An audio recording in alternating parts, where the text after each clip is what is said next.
Welcome to Techie Dialogue. In this video, we'll show you how to create an XML file from Excel and guide you through each step so you can easily convert your spreadsheet into XML format. Step 1. Open your Excel file and make sure the Developer tab is visible on the ribbon.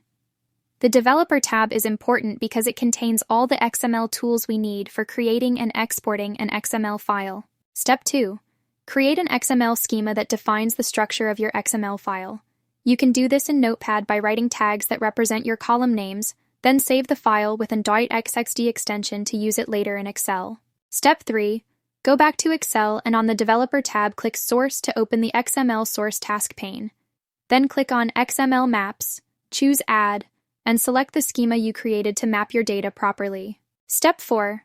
Drag each element from the XML source tree to the corresponding column headers in your Excel sheet. Once you drop an element, the header becomes bold, and a small drop-down appears to confirm the mapping is active. Step 5.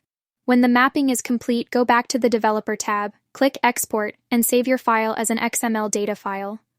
Excel will generate the XML file based on your data and the schema you defined. Thank you for watching, and don't forget to subscribe to Techie Dialogue for more useful tech tutorials.